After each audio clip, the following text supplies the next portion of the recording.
कभी ना कभी कहीं ना कहीं जरूर सुना होगा। जैसा कि इसके नाम से ही ज्ञात होता है कि इसका अर्थ है किसी को जान से मारने के उद्देश्य से की गई क्रिया। परंतु इस क्रिया को करना इतना आसान नहीं है।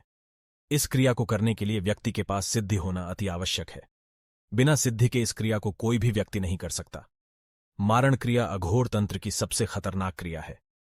इस क्रिया से व्यक्ति शीघ्र ही मृत्यु को प्राप्त होता है। जहां तक हो सके साधक को ऐसी क्रियाओं से दूर ही रहना चाहिए। ऐसी तंत्र मंत्र की क्रियाएं स्वयं के लिए भी कभी कभी अत्यंत घातक साबित होती है, जो कि मारण क्रिया सबसे खतरनाक क्रियाओं में से एक है। इसलिए इसे बिना किसी गुरु की जानकारी के नहीं करना चाहिए, वरना फायदे की जगह नुकसान ही हाथ लगेगा। मारण क्रिया करने से पहले इसके नियमों को अवश्य जान लेना चाहिए। इस क्रिया का इस्तेमाल करके तांत्रिक या फिर कोई भी ऐसा व्यक्ति जिसने सिद्धि प्राप्त की है, वह किसी की भी जीवन लीला को कभी भी समाप्त कर सकता है। अर्थात ऐसा तांत्रिक अथवा व्यक्ति किसी की भी जान आसानी से ले सकता है। इसमें सबसे बड़ी बात यह है कि तांत्रिक को उस व्यक्ति के पास जाने की भी आवश्यकता नहीं है जिसे वह मारना चाहता है। इसमें सारा काम दूर बैठे बैठे ही हो जाता है, और जिस पर मारण क्रिया की जाती है वह व्यक्ति निश्चित दिन के अंदर मृत्यु को प्राप्त होता है। यानी मारण क्रिया के समय निश्चित किए दिन पर ही उस व्यक्ति की मृत्यु हो जाती है। ग्रामीण इलाकों में इसे मियादी के नाम से जाना जाता है। अगर पीड़ित व्यक्ति जिसके ऊपर मारण क्रिया किया गया है निश्चित दिन से पहले किसी पंडित, किसी अन्य तांत्रिक या फिर किसी से व्यक्ति से अपने आप को दिखा लेता है, तब उसके बचने की संभावना होती है। परंतु ऐसा बहुत कम ही होता है, क्योंकि यह प्रयोग कभी कभी देवी देवताओं को वचनबद्ध या फिर मंत्र से बंधित करके किए जाता है। इसका मतलब यह नहीं है कि कोई देवी देवता पीड़ित व्यक्ति को नहीं बचा सकता है। अगर कोई माता कमला देवी, भैरवी देवी, बगलामुखी देवी, काली हनुमान जी आदि जैसे सिद्ध व्यक्ति इस क्रिया को निष्फल करने में सक्षम है। इस क्रिया का ज्यादातर उपयोग ऐसे व्यक्तियों द्वारा किया जाता है जो अपने किसी दुश्मन को खत्म करना चाहते हैं। परंतु हम आपकी जानकारी के लिए बता दें कि इस प्रक्रिया का दुरुपयोग जहां तक हो सके वहां तक नहीं करना चाहिए।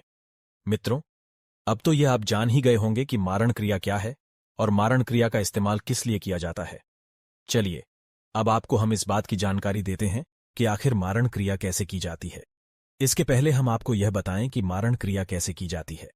हम आपको एक बात स्पष्ट कर दें कि हमारा उद्देश्य किसी भी व्यक्ति का अहित करना नहीं है। यह वीडियो केवल जानकारी देने के उद्देश्य से बनाया जा रहा है। इस तरह का प्रयोग कोई साधारण प्रयोग नहीं है, इसलिए आप इससे दूर ही रहे और माता जगदम्बा की सेवा करें। आपको स्वतः ही सारे तंत्र मंत्र और महाविद्याओं का ज्ञाता बन जाएंगे। आपको मोक्ष की प्राप्ति होगी। मित्रों, इस क्रिया को बहुत तरीके से किया जाता है, लेकिन आज हम आपको नींबू द्वारा किए जाने वाले मारण विधि के बारे जानकारी देंगे। इस क्रिया को करने के लिए एक साफ सुथरे और एकांत स्थान की जरूरत पड़ती है। उस स्थान पर पीली मिट्टी से चौका लगाकर उस पर सफेद चादर बिछा दिया जाता है। फिर भी का दिया जलाया जाता है और पश्चिम की ओर मुंह करके आसन पर बैठ जाता है। भोग लगाने के लिए हलवा पूरी, गांजा, चिलम और इत्र तथा 2 लौंग की जरूरत होती है। इसके बाद गुप्त मारण मंत्र की 21 माला 40 दिन तक लगातार जाप करना पड़ता है। एक माला में 108 जाप होता है। लगातार 40 दिन इस मंत्र का जाप करने से यह मंत्र सिद्ध हो जाता है। उसके बाद जब भी इस मंत्र का प्रयोग करना होता है तब 108 बार इस मंत्र का जाप करके नींबू को अभिमंत्रित कर लिया जाता। इसके बाद जब नींबू में आधी सुई चुभा ही जाती है तो शत्रु को बहुत पीड़ा होता है, और जब सुई नींबू के आर पार कर दिया जाता है तो शत्रु तुरंत ही मर जाता है। मित्रों, यह प्रयोग 2 शक्तियों से किया जाता है। पहला यह कि कोई भी जब वह मंत्र को सिद्ध करता है यानी मंत्र उच्चारण करता है तो उस साधक के आसपास मंत्र से संबंधित ऊर्जा वहां पर एकत्रित हो जाते हैं। वह ऊर्जा साधक के इच्छा को पूर्ति करने के लिए तत्पर रहती है। यह ऊर्जा सकारात्मक या फिर नकारात्मक तरह के हो सकते हैं। यह मंत्र पर निर्भर करता है कि मंत्र किसका है। जब कोई साधक मंत्र को सिद्ध कर ऊर्जा को एकत्रित कर लेता है तो वह साधक उस ऊर्जा को किसी व्यक्ति विशेष की तरफ मोड़कर मारण क्रिया संपन्न कर लेता है। किसी से मोटी रकम लेकर, व्यापारी, राजनेता आदि से मोटा पैसा लेकर उनके शत्रु प्रतिद्वंदी के ऊपर मारण प्रयोग न करें। ऐसा करने से कुछ समय तक तो आप भौतिक सुख सुविधाओं से युक्त जीवन व्यतीत कर सकते हैं, पर अंत में आपकी दुर्गति होगी। भारत में आप कई बाबाओं की दुर्गति देख चुके हैं जो मोटी रकम लेकर मारण प्रयोग करते थे।